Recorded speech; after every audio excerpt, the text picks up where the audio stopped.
today we have another special guest. We do. We have two special guests.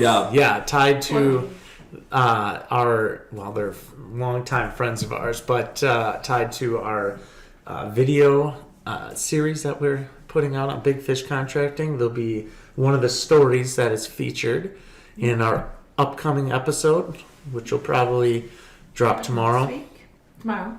Yeah. Yes. Sometime soon. It's happening. Yeah. Well, anyways, coming soon. Let us introduce them. We have the owners of Four Brothers Contracting, AJ Trampe here, and Mike Baum. Good morning. Welcome. Thank you. Thanks for coming on, guys. Yeah.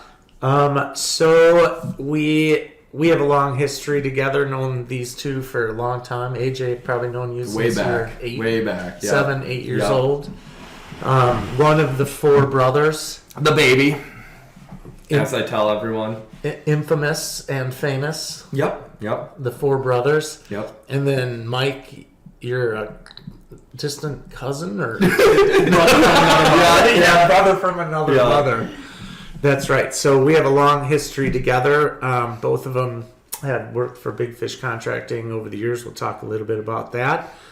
Let's just talk a little bit, I guess. Well, introduce yourself a little. Tell us a little bit about your family, wives. What do you got going on? Hi, my name is Mike Baum. I'm one of the owners of Four Brothers Contracting. AJ and I go way back. We've been best friends probably since I shot you with a BB gun. Since he shot me with a BB gun. So way back when we were toddlers. In this best friend relationship, was one of them the best? One of you guys the best friend, and then the other one was a good friend, or has it been really legit best I friends? know what you're saying. Two-way street. I see what you're saying. It's to get this far in the business world, you have to make everyone feel like they're your best friend. Mm. So I guess I would say I'm the best. I'm the best friend.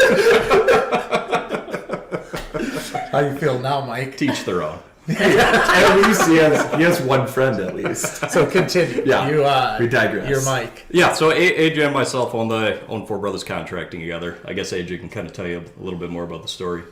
Yeah. So my name's AJ Trampe. I have a wife and two small kids. That is why I look tired this morning. Danielle got a night off last night, so nice. I got kid duty, so that was super fun. So I'm going to start back with Mike, because we were talking about our friendship.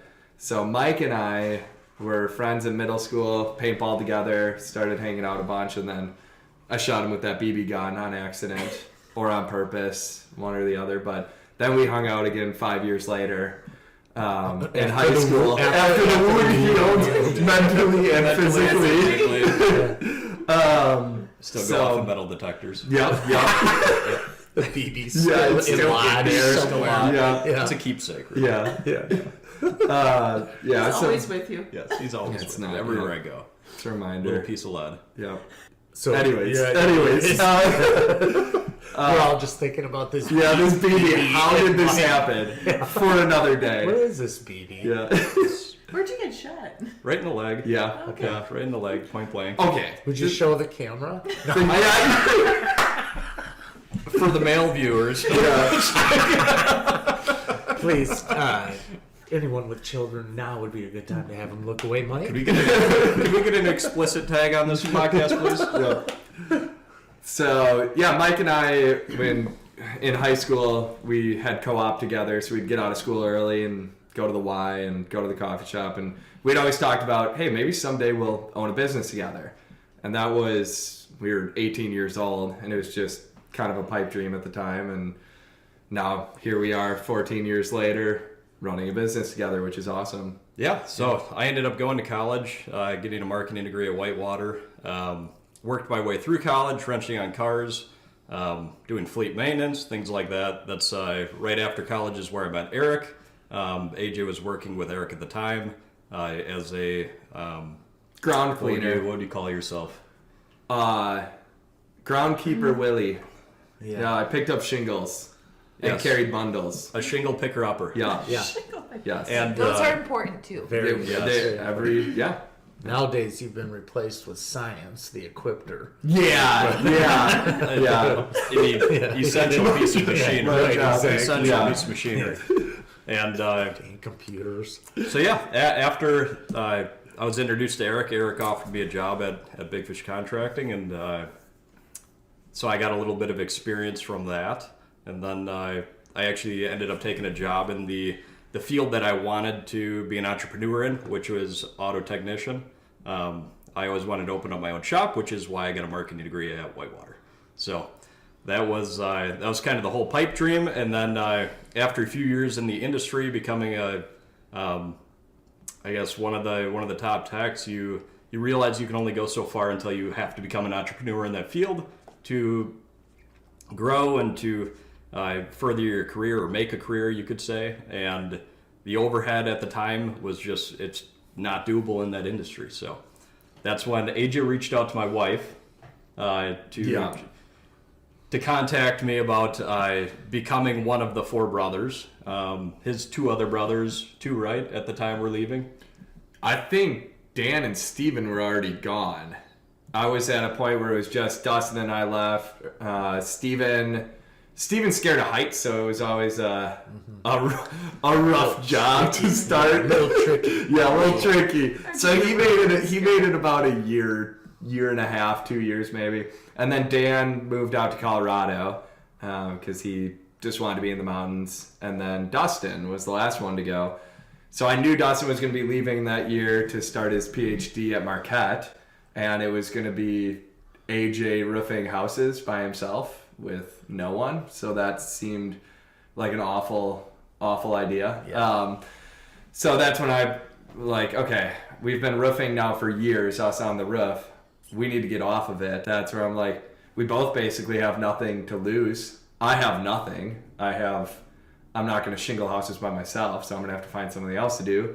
And so I went to Kayla, Mike's wife, because we've known each other forever. That's a smart move. Yeah. Right? Yeah, because I knew... You couldn't directly ask me. No, I knew for this to work. You were still harboring from the BB. Right. Yes. Right. Yeah. Might have been a no. Yeah. You can tell your side of...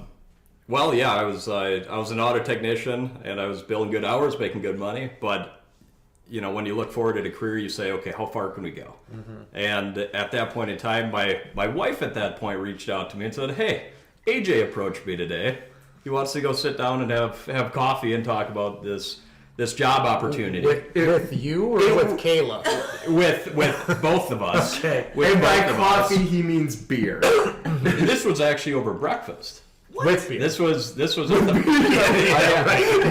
Yes. What you ate. Yeah. What you ate insignificant. Yeah, we're 90. Yes. Yeah. So at that time we had a conversation about, okay, what's the business model going to be? What are we looking to do here? What is he looking to do? Because obviously he was in this trade before I was. I only worked in this trade for 1 year. My dad is an architect. I knew a background in the industries. I had nothing to do with roofing ever.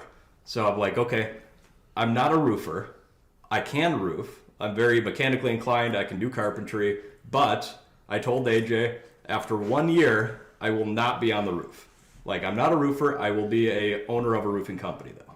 I will be an entrepreneur. I'll help run this company. We can take it to the next level. And that's where we kind of left that conversation and we said, okay, this is what we need to do to get by now, and this is what we have to do to grow. And like, okay, let's make plans in place and make it happen. Mm-hmm. So at that point, you could say I signed on with Four Brothers Contracting. I ended up buying Dustin Trampe, AJ's brother, out of the business.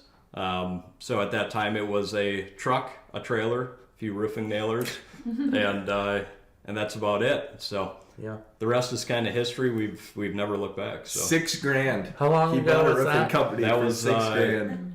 Let's see, 2000. That was 2019. He 2019. probably overpaid. He definitely did. the truck definitely didn't run. Dustin kept his iPad though. He got to keep the iPad. So, that was a conversation we had back then. Back when companies are fiscally tight, little things are definitely weighed in on differently than they are now. So going back, you started working for Eric. How many years did you work for Eric, AJ? I was picker up first. the I very probably. important role. Yeah, I mean, it was. He didn't want to get rid of me, that's for sure. No. Yeah, I asked Eric, I said, hey, I want to get up on the roof. And he said, find someone as good as you at cleaning the ground, and then you can get up on the roof. That was. And then you said, no, I'm leaving altogether? No, it wasn't that quick. I kept working for a while. I went back to school, so. I think, and really, we started with Four Brothers Contracting with your brother Dan, the oldest. Yeah. So Dan was the one who started Four Brothers Contracting. Well, I started it. You did? I started it. Okay, Yeah. let's go back to the All right, we're going way back. Let's Bring go up the back. archives. So Dan, Yeah. his oldest brother, and also a close friend of mine, was working for me for years, really. Yeah. And then we were, I thought, the way I remember it, and you'll correct me, is that we were moving or helping like Adam and Kenny establish Elevated Exteriors, who also worked for me at the time. Yeah. And then at that same time, or it was either establishing Four Brothers as a subcontractor with Dan, and then Adam and Kenny saw that, and so we went Elevated. It was one of the two first. So But I thought it was with Dan. it was with me and Dan. So Dan, Steven, and I all lived in a house that we rented Wow. from my mom right next door to my brother Dustin, who was married. So all four of us were right by each other. And we said we were all in a place where we had been all over the country. We were all back in the same location, which is crazy. And we're like, we all need a job. So we had all worked for Eric in the past as employees, roofing, cleaning the ground in whatever area it was. And we thought, well, we should see if we can, we could work for Eric. And at that time, you were switching from employees to subcontractors. Yeah. So when we came and said, hey, we can roof for you, you said, well, start your own LLC and you'll be a subcontractor for me, and I'll just feed you guys jobs and get you guys going. You got us started. You said, here's equipment. You guys just make your own crew, find some guys, the four of you, and then whoever else you want to get, and I'll make sure you guys have work. Yeah. So we were just essentially a roofing crew that was a subcontractor, but... So it was you and Dan? It was me, Dan, Dustin, Steven. Yeah, I filled out all the paperwork and got it all started. Because okay. I was you were in the accounting world. I was at UW Waukesha at the time.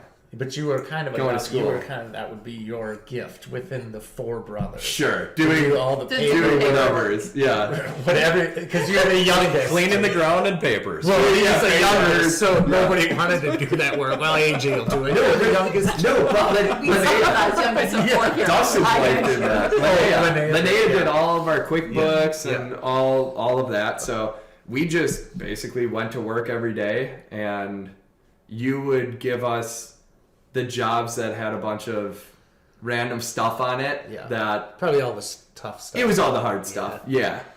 Which is fine. Sense. We had work. Yeah. So we weren't complaining. Yeah. So. That I remember now. It's because there's so many brothers and so much time has passed. It's forget a lot of stuff has happened in the years. Wove It's a together. long history. Yeah. Long history. Yeah. Yeah. Yeah, and then Mike, I remember that year was a fun year where you worked for me. I also got to see the Trampes work. Yeah. So Yeah. Four Brothers Contracting was on the guitar player's house. Oh yeah. Do you remember that house? He played for the Beatles. In Heartland, off of what road is that? I think somebody fed you a line of Well, because I know George Harrison. His basement did not do filled with guitars, okay. and he was either a backup or something in Was that. that cedar roof? Yeah. It was the cedar roof. They actually gave me one of those guitars. Did they? Yeah. So was he a backup to the Beatles? Is it worth that millions is the first now? I've heard of that. Okay. Well, I got to know him really well. Yeah. Well, she, the mom, the older lady. Yeah. She loved us, and she took me downstairs into the basement, and all the guitars were sitting there, Yeah. and she said, "You can have You can have one. You can Take have it. one. She Here said you that, and I love the guitar, love music, and I'm like, wow, cool. So of course I actually picked the Les Paul, one of the nicest guitarists down there. And she's like, that one's my son's. I'm like, no problem. Yeah, I was mad. Yeah, you think. Yeah. No, but I got this Hofner jazz guitar. Still have it. It's pretty nice. It was such a gift. insane. Yeah. So yes, That was definitely the job. first job I saw the brothers working, because I was somewhat. I remember there was a trailer there that I had to fix. There was something, a bearing or something went on the axle, and I was pulling the tire off of that job. And then shortly after, I was also inside the house working there. So, there was some water damage. There was some water damage All to the fixed. basement. So we had quite a bit of work there, but It was fun. that was also a reason why I said I'd give 1 year to the trade of being a roofer, seeing it firsthand, and knowing what they go through on a daily Very basis. helpful. And very, very helpful insights. The 4 a.m. calls of my house is leaking, and it's like you don't know if it's like what half the time. Well, that was different because, anyways, we don't have to get into that. So we're in now we're all these years removed, and Four Brothers has developed into probably one of our biggest competitors, certainly in Lake Country area. But it's a relationship that I personally have been really proud to have and be a part of. Not only because we're just really close friends and we do a lot together, so that just the personal stuff aside, from a professional sense, I have taken great pride in our relationship. And when we talk about redeeming an industry, these types of things are what are in that, because it's most competitors, right? They hold their cards pretty close to their chest. We do not. We do not. Not with each other. No. We give the cards to each other. We do, and we always have. And certainly back when you guys were younger and first started, I had a lot of years and experience and was generous with it. But now, like you guys show the same generosity back to us. We're sharpening each other, and they're just another great company in the Lake Country area for roofing and siding and doing the same gutters. Obviously, those are your specialties, right? Maybe a little other windows or stuff Random, like that, but primarily roofing and siding. Random everything people don't call back for that we're like, I'll figure out a way to help you out. So we presented this idea of this DocuSeries to them. And their episode will be coming out tomorrow, like I said. Why don't you talk about what when we approached you? Yeah, what'd you think when we first asked you to be on the series? It was an exciting ask, I guess. Never been on a docu-series, a podcast, any type of video production like that. So it was definitely intimidating, I guess, to say at first, right? They come in with the big camera equipment. You're set, you got lights all over you, and you're the spotlight now, so you're the star, right? Yeah. And trying to figure out, okay, how am I going to be portrayed in this docu-series is definitely something that it's in the back of your mind. And the answers that you give, you're like, how are these going to be portrayed? Because obviously in video production, there's cuts, there's edits, things might not appear the exact same you set them, and so you think about that as you're doing it, and you're like, okay, how can they use these answers that I provide to be more helpful? So like when I would say something, I would try to make it in a way that would be usable for you guys in different sections of it, and I had no idea how you'd use it, so I just gave you what the truth was, and for you guys to explore, really. So it was fun. It's a great video. And have you seen the final cut yet? Have you seen it yet? The Is that what you emailed us? Your series, yeah. Yes. The one you Yes. seen it. And your thoughts. I loved it. Yeah. I mean, it was is spot on. Like they encapsulated everything, I guess, that the Big Fish story was, the Four Brothers Contracting story. Obviously, there's a lot of history between the two companies, so it's hard to encapsulate that in a regulated time zone, right? So you only have so many minutes to portray that, so it's hard to like fully get the image, but the gist was there, and it truly showed our colors, so it was cool. Yeah, I was definitely excited when I heard about it. Just again, not knowing what to expect. I just kind of sat down and I knew I did what I do with everything in life. When someone's like, "Hey, you're gonna go and talk to these people." Okay, I'll just wing it. Here's the difference between Mike and I. So last night I'm putting my kids to bed and I'm doing some estimates and stuff like that, and you have topic questions for what we're gonna be talking about today, and Mike, I see on our email an invite to a doc, and I click on it, and it's pages of answers. Like, what, just prep work? Mike's like, did you see that? Are you reading through? And I'm like, yeah, I was just going to kind of glance over the questions and just kind of start talking. I'm like, did you bring that prep work? It's on my phone. I don't take that. And this is...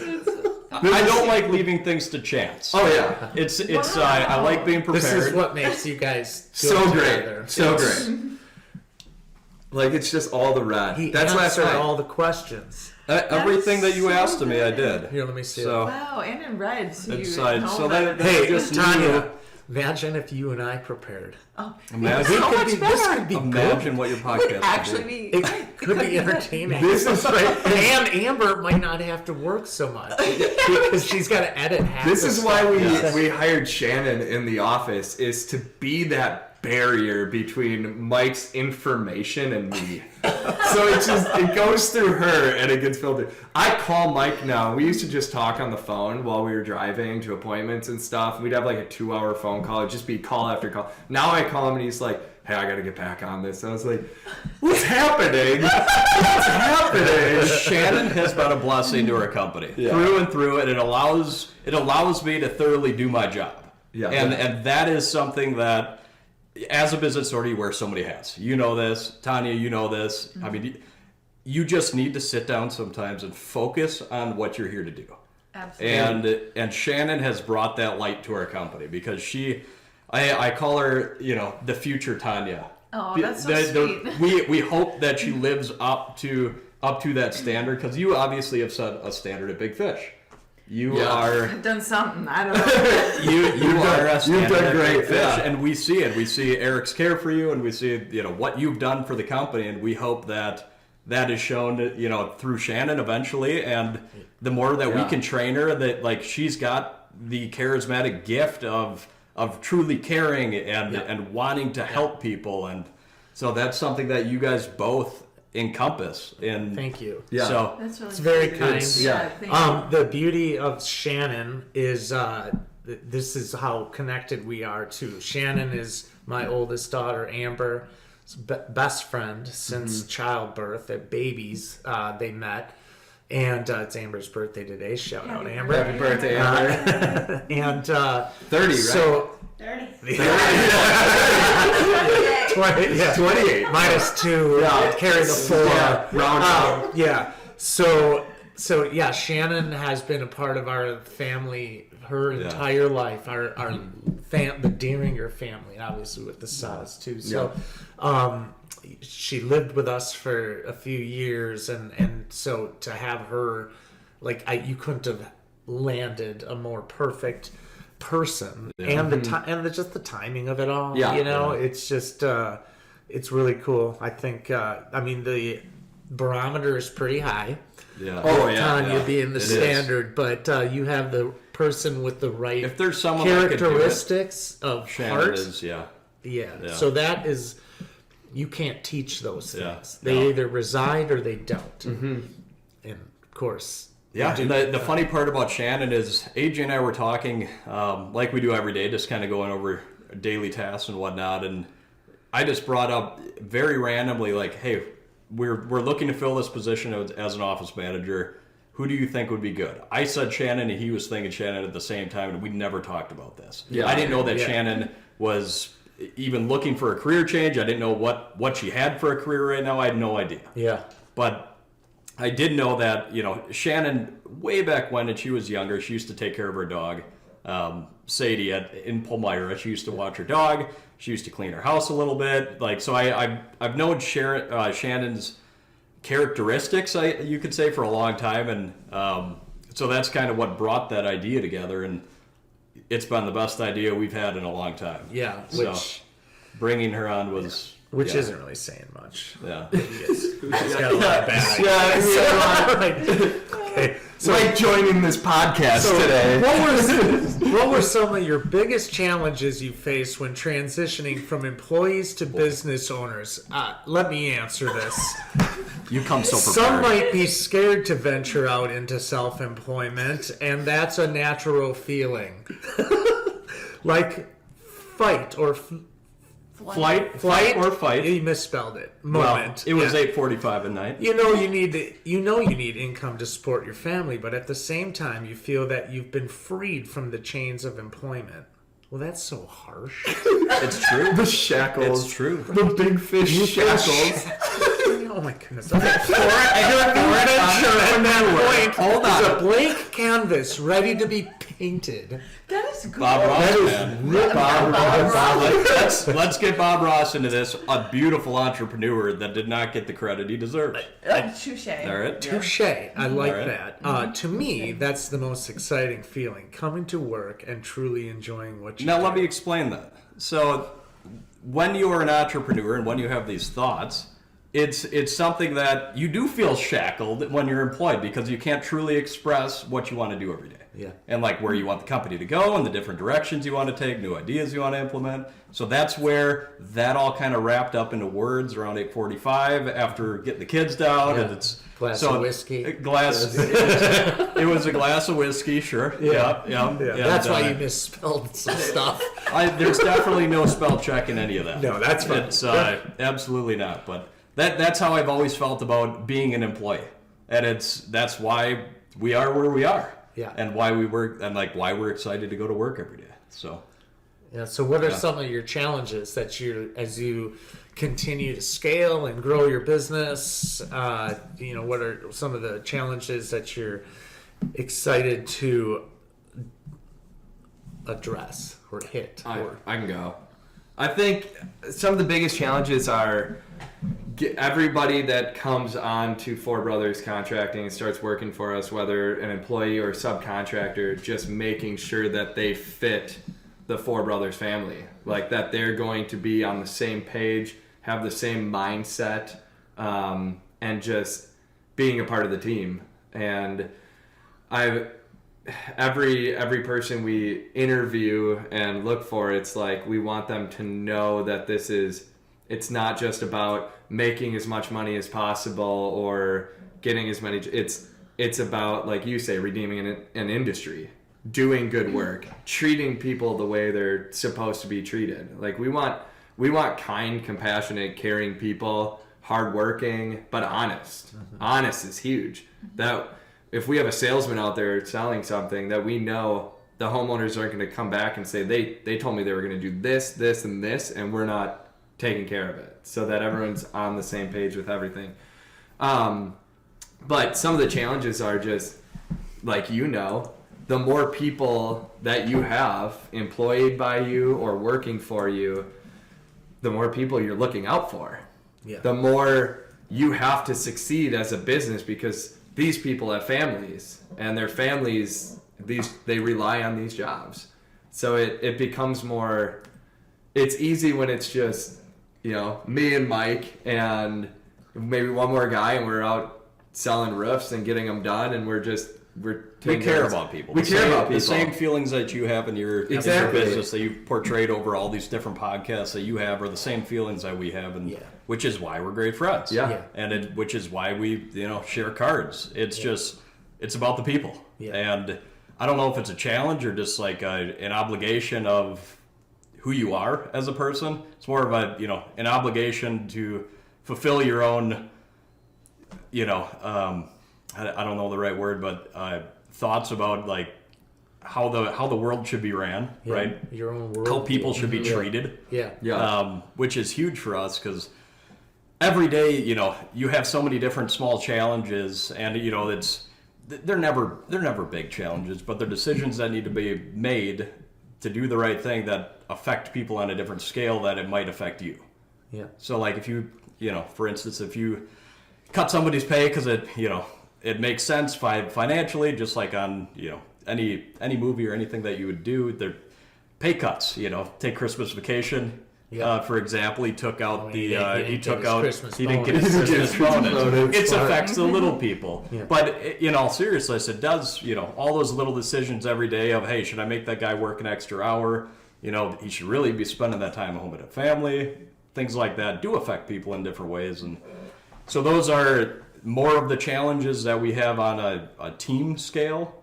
But there's so many other challenges from a company scale that none of the employees will ever really encompass on a day-to-day because the owners are the ones playing the cards and figuring that all out. Yeah. So as far as on my side of things go, I kind of run the marketing here, and challenges that we see every day are going to be private equity. Private equity is basically a faceless corporation that it probably was a mom and pop shop at some point in time where it did well. It excelled, became bought out by another company, and then that company also found a group of investors to go ahead and back their marketing ideas and probably change the company structure into a more standardized unit for basically a sales machine, as you could say. And the challenges that we see on this scale, not that it has anything to do with our company, but it has to do with the market that we're surrounding ourselves in. So when you look at digital marketing, if you look at paper marketing, you can look at any of those different subjects and you realize if anything's on a bidding scale, if somebody spends $400,000 of marketing money, let's just say on a Facebook ad, something like that, it's a bidding strategy that everyone's going to be pulling from. So that just drives the prices up for everyone else's ad. Mm-hmm. So where the mom and pop shops, when you take $400,000 of marketing money at a private equity, it might only cost, a very small portion to each person, which they're in the Bahamas somewhere. They don't have a clue what's going on. Their money's being utilized in a pool. So what it does to a small mom and pop is it creates those seeable moments, those moments to shine for small companies, to show the people who we are, why pick us, and it takes that and it limits it to a monetary budget. And for the same amount of money that could have been spent through 30 mom and pop shops, it draws that pool system down to basically make it just a conglomerate. They have a monetarized machine that it limits all the small companies out there. So it's not from a bidding standpoint or anything like that. On a sales basis, it's more of on a salesmanship on the digital side to show people who we are. And it's tough. So, for those of you still listening, my word, Mike, oh my goodness, really good explanation. No, but you hit it. It's funny. It's funny because, but you do hit on some really good points and stuff that we're dealing with. Certainly, we understand this idea of private equity. So you just said private equity. Well, what does that mean to our listeners? What's happening in our market is that private equity firms are seeing roofing businesses in particular, exterior renovation businesses in particular, as a great profit point. And so private equity firms are coming in and buying up the small, not so small businesses, but local businesses that were started homegrown. We know many of them. Yeah. I've been competing against many of these companies who over 20 years, and we know that they have now basically sold to private equity firms, and then it becomes now just this new thing that we, who are homegrown still, still doing the same thing, but we're competing with multi-million-dollar companies, almost billion, right? And they have processes and systems, and so that's basically what he means. We believe, and when I say we, I mean all of us here, believe that there is still a really valuable spot within our local community, our greater community, Milwaukee Metro, for businesses like ours who aren't selling to private equity firms. And that's, for our listeners, certainly what we're hoping. It's not that it's all bad on that side of the world, but it's certainly different. We are people who are plugged into the community, owners and employees and salespeople. Our kids are actually going to Arrowhead and Kettle Moraine or Conomowoc. Homeschool. Hey, shout out. But it is a challenge that we face, certainly as we continue to grow and try to build our brands and our businesses. Well, and I'm doing more of the sales now this year. So Mike said he's taking on more of a marketing role and doing all that. Makes and sense. I'm taking more of the sales. Yeah, he's got a degree. Yeah. You did hear what he said. I actually brought it here today with me. Whitewater. Go Cougars. Go Cougars. I should know. Warhawks. Yeah. Gosh. Yeah. Purple and white. Yeah. Oh my gosh. Yeah, so from a sales side, what I'm seeing more and more of are the companies coming in and just selling a product that homeowners don't need. That you have a normal house, just a ranch house or your normal 2-story house in a neighborhood, that they're starting by pushing this forever shingle or whatever it looks like, but just promising the world, pushing the sales side of it instead of how can I get as much money out of you as possible. And I get we're in an industry, we are in a sales industry, and we're making a living off of this, but I need to go home at the end of every day when I make sales and know that I'm treating people with respect and thinking, okay, if this was my grandma and I knew that she just signed a contract that was $20,000 over what it should be just because she has no idea and it's a high pressure sale and she's signing the contract and all of a sudden it's like, Grandma, what'd you do? Like, if one of my guys did that, I'd be irate. They would be one of our guys, by the way. We are trying to have relationships with the homeowners that we meet so we can figure out, what do you need? What's the best fit for you? What product can we get you into? Not, here's the best product that'll make me as the salesman the most money. This is what I'm going to push to sell to you. And that's what I'm seeing a lot of as I come into these appointments, and I almost have to unsell them. I have to come in and say, you don't need this. Like, you will be spending a lot of extra money that you don't need to sell. Or that you don't need to spend because you don't need this. You have no issues. Like, so why are we changing all this stuff? So anyways, I'm finding it's like the more standardized these companies get, it's here's how our salesmen are going to go out. And this is how you're going to start up here. And if you land one of those, your commission is going to be huge on this. But so you only have to sign a few and so it's just, again, redeeming an industry where you're fair, honest, doing what people need, not what you're going to sell them. So, well, this has been great. It's been so great. They are great. This is where it gets a little awkward because normally we allow our guests to plug their, but where can they find them? But in this case, we would just prefer that people call Big Fish. So, no, we get this all the time. We bid against each other all the time. All the time. And I know in my heart that there is little to no difference between the two of us, other than, well, especially when it comes to roofing in particular, siding. We know we do the same thing. We treat people the same way. Our pricing is probably going to be pretty much the same. So why would you choose them over us? There is no real answer to that. It's just, if AJ is a really likable guy, so is Mike, connect with them, or you connect with one of our guys.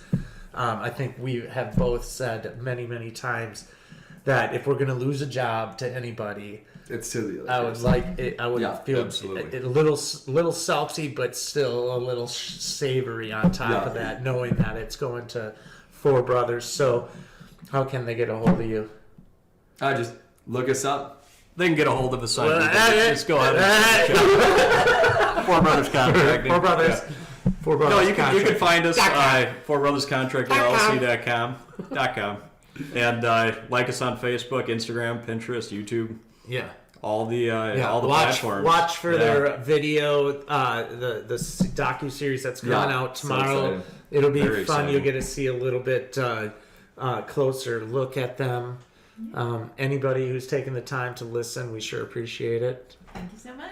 Yeah, thanks for having us, thanks guys. for having We us on the appreciate it. podcast. Our It's been pleasure. fun. Appreciate it. Okay. See you later. Bye. Bye.